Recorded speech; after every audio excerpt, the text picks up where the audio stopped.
나란 특검이 윤석열 전 대통령을 위증 혐의로 추가 기소했습니다. 김건희 특검은 윤 전 대통령 부부의 공천 개입 의혹과 관련해 한동훈 전 국민의힘 대표에게 참고인 출석을 요구했지만 한 전 대표는 불응 의사를 밝혔는데요. 수사 막바지에 들어선 특검 수사 상황 박성배 변호사와 함께 짚어봅니다. 안녕하십니까? 안녕하십니까? 자, 내란 특검팀 윤석열 전 대통령을 위증 혐의로 추가로 기소했습니다. 그러니까 한덕수 전 총리의 재판에서 허위 증언을 했다는 혐의인데 이게 구체적으로 어떤 겁니까? 지난달 19일 한 전 총리 내란 우두머리 방조 등 혐의 재판이 진행되었는데 이 자리에 윤 전 대통령이 증인으로 출석했습니다. 이 특검이 윤 전 대통령에게 비상계엄 선포 직전에 열린 국무회의는 사실 한 전 총리가 절차상 합법적인 외관을 갖추기 위해 제안한 것 아닌가라고 질문했고 이에 윤 전 대통령이 다소 어이없어하면서 국무위원들이 외관을 갖추려고 온 인형도 아니고 너무 일방적 의사가 반영된 질문 아니냐라고 답을 했습니다. 즉 단순히 한 전 총리의 제안에 따른 것이 아니라 애초부터 자신은 국무회의를 열 의사가 있다는 취지로 읽힙니다. 사실 위증죄가 성립하기 위해서는 객관적인 사실에 반한 진술이 존재하는가 보다는 자신의 기억에 반한 진술인가가 입증되어야 합니다. 통상적인 사건이라면 윤 전 대통령을 위증 혐의로 기소하기 어렵겠습니다만 특검은 이미 윤 전 대통령에게 특수공무집행 방해 등 혐의로 기소하면서 직권남용 권리행사 방해 혐의로 기소한 바가 있습니다. 즉 애초에 윤 전 대통령이 국무위원들의 국무회의 심의 의결권을 침해하였다는 취지로 기소를 한 상황이라 모든 사정을 확인한 상태에서 한 전 총리 재판에서의 진술은 자신의 기억에 반한 취지다라는 취지로 위증으로 추가 기소를 하게 된 것입니다. 또 한 가지 엿볼 수 있는 대목은 윤 전 대통령이 특수공무집행 방해 등 혐의의 구속기간이 오는 1월 18일 만료가 됩니다. 이 만료를 앞두고 현재 북한 무인기 침투 의혹 사건으로 일반이적으로 추가 기소가 돼 있는 상황이긴 합니다만 위증으로 추가 기소함으로써 구속기간을 연장하기 위한 의도도 깔려 있는 것으로 보입니다. 그렇다면 이번 그 추가 기소가 향후 한 전 총리 재판 등에 미칠 영향은 어떨까요? 반대라고 보아야 할 것 같습니다. 한 전 총리 재판 과정에서 위증 혐의가 인정된다면 윤 전 대통령의 위증 혐의도 인정될 가능성이 상당히 높아집니다.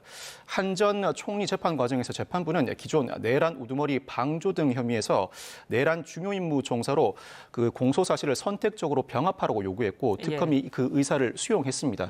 통상 재판부가 공소 사실 변경을 요구하는 경우에는 공소 사실을 변경할 경우 그 혐의에 대해서는 유죄가 인정될 가능성이 높아지는 것이 사실입니다. 물론 아직까지 단정할 수는 없겠습니다만 특검은 한 전 총리 재판에서 한 전 총리가 절차적 정당성을 부여하는데 가장 결정적인 역할을 했다고 주장하고 있습니다. 이 혐의가 그대로 인정된다면 윤 전 대통령의 이번 위증 혐의도 인정될 가능성이 상당히 높습니다. 한 전 총리의 선고 결과를 좀 기다려보면 추측을 할 수 있을 것 같은 부분이네요.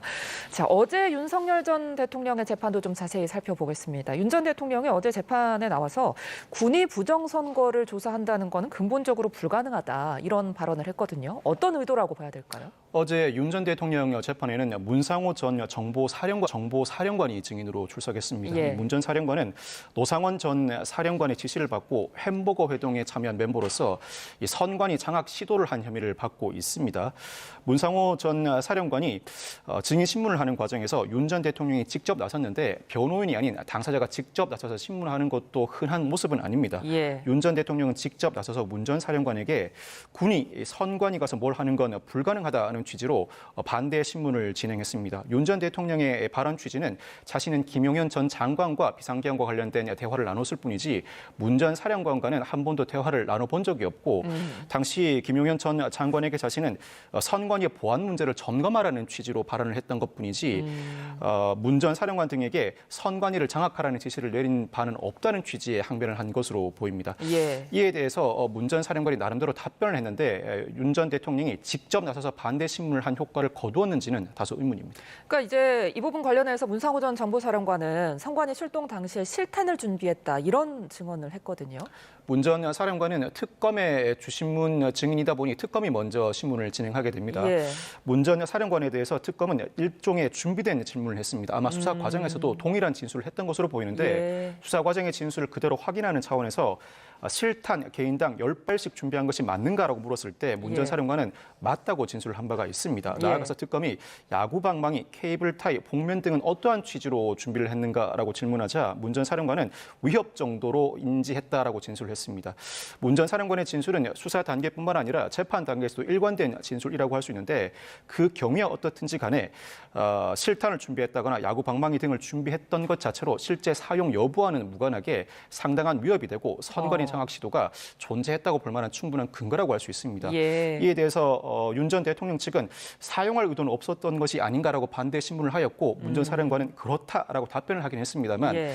이를 받아들이는 선관위 직원들에게는 충분히 위협으로 작용할 만한 사안이라 선관위 장악을 입증하는 데는 큰 무리가 없어 보입니다. 예. 자, 김건희 특검도 좀 살펴보겠습니다. 김건희 씨 이제 어제도 그렇고 계속해서 매번 진술 거부권을 쓰고 있는데 이렇게 되면은 오히려 좀 자신에게 불리한 거 아닙니까? 사실 어제 특검에 출석한 김 씨에게 조사가 이루어진 부분은 크게 세 가지입니다. 서희건설 이 회장이 반클립 앞에를 건네고 사위에 임용을 청탁한 행위, 나아가서 로봇계 사업가 서 씨로부터 고가 시계를 전달받고 경호처 로봇 임차 계약을 맺게 한 혐의, 나아가서 이배용 전 국가교육위원장으로부터 금 거부기를 전달받고 국가교육위원장에 임명한 행위 등입니다. 모두 다 그 구조가 유사합니다. 예. 어떠한 금품을 수수한 것 자체가 범죄가 성립할 수 있는데 다만 김건희 씨는 대통령 재직 시 영부인이라고 하더라도 민간인 신분이라 청탁금지법 적용 대상은 아닙니다. 다만 그와 같은 금품이 오고 가게 된 그 배경에 일정한 청탁이 존재한다면 이는 알선수재에 해당할 수 있고 나아가서 윤 전 대통령이나 여타 공무원과 공모를 했다면 알선수재를 넘어서서 뇌물죄에 해당할 수 있습니다. 물론 알선수재죄가 성립하기 위해서는 직무에 속한 사항 알선이 존재해야 하고 뇌물죄가 성립하기 위해서는 직무 관련성이나 대가 관계가 인정되어야 하는데 예. 이와 관련된 나름대로의 법리적 주장을 할 법도 한데 예. 그와 같은 주장을 전혀 하지 않았습니다. 예. 어차피 특검이 기소가 자명하다는 판단하에 어떠한 진술을 했을 때는 오히려 이 진술을 빌미로 여타 참고인 조사로 수사가 확대될 우려가 있다는 판단하에 일체의 진술을 거부한 것으로 보입니다. 이런 상황 속에서 이제 김건희 특검팀은 김건희 씨를 한 차례 더 소환한다고 합니다. 종묘 차담회 의혹 그리고 로저비비의 가방 이제 수수 의혹 등에서 수사를 한다는데 혐의를 좀 다지려고 하는 것 같죠? 종묘 차담회나 로저비비의 가방 수수 의혹 등에 대해서는 본격적인 신문이 이루어지지 않은 상황이다 보니 예. 특검의 수사 기간이 종료를 앞두고 김 씨를 마지막으로 소환해 조사를 진행할 것으로 보입니다. 예. 아마 이 수사 단계에서도 김 씨는 진술 거부권을 행사할 가능성이 상당히 높은데 여러 차례 진술 거부권을 행사하는 상황을 지켜본 특검으로서는 다른 방안을 강구할 수밖에 없습니다. 예. 수사기관 입장에서는 피의자의 진술 거부권만큼 뚫고 나가기 어려운 상황이 없습니다. 이럴 경우에는 윤 전 대통령이나 여타 공무원과 공모관계가 존재하는지 다른 방식으로 수사를 이어나가야 할 터인데 공직 임명이나 계약 체결과 관련된 여러 공무원들에 대한 참고인 조사에 박차를 가하면서 진술 거부권을 행사한다고 하더라도 기소 시 재판 단계에서 유죄를 입증하는 데 충분한 근거를 확보하려고 시도할 것입니다. 이제 로저비비의 가방 수수 의혹과 관련해서 이 가방을 선물한 걸로 알려진 김기현 국민의힘 의원 부인이 특검에 지금 피의자 신분으로 출석을 했거든요. 이게 김건희 씨 수사에 좀 변수가 될 수 있을까요? 로저비비의 가방을 주고받았다는 사실 자체는 준 쪽도 받은 쪽도 모두 인정하고 있습니다. 예. 그렇지만 김기현 의원의 당대표 당선 이후에 의례적 선물이었다는 취지의 주장을 공통적으로 하고 있습니다. 이 사건은 지난 2023년에 건진법사를 통해서 통일교 교인을 국민의힘에 대거 입당시키고 권성동 의원을 당대표로 선출하려는 시도를 하다가 권성동 의원이 당대표 출발을 포기하자 김기현 의원을 당대표로 전면에 내세웠다는 의혹입니다. 그 예. 대가로 김 의원의 부인 이 씨가 김 씨에게 로저비비의 가방을 선물했다는 의혹인데 이 자체로도 알선수재나 뇌물죄가 충분히 성립할 여지가 있습니다. 그렇지만 역시 공무원의 직무에 속한 사항 알선인가 직무 관련성이나 대가 관계가 인정되는지가 쟁점으로 부각될 것으로 전망됩니다.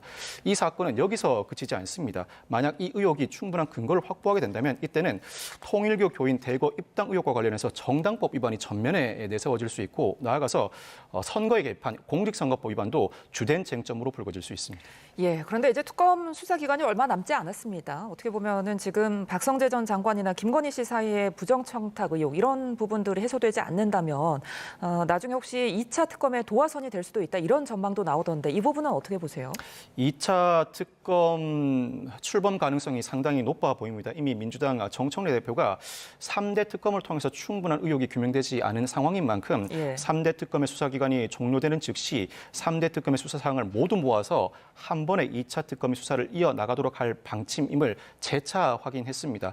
일단 다수당인 민주당 대표가 이와 같은 입장을 재차 천명한 이상 2차 특검 출범 가능성은 상당히 높아 보입니다.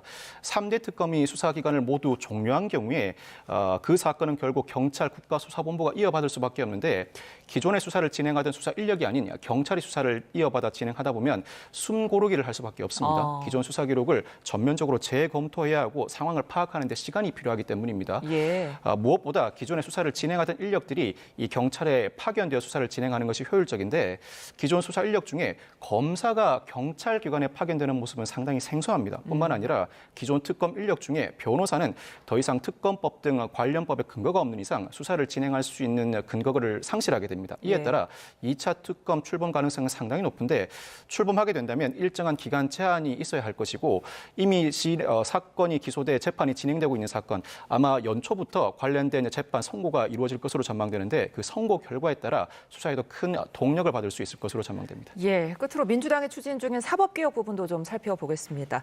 내란 재판부나 법 왜곡죄 같은 이런 사법개혁 법안을 강행하면서 지금 법조계에서는 우려의 목소리가 나오고 있는 상황이거든요. 이 부분 좀 설명을 해주실까요? 내란 전담 재판부 설치 법 왜곡죄 신설은 이미 법사위를 통과했습니다. 본회의만 통과한다면 즉각 시행할 수 있는 법안들이라고 할 수 있습니다.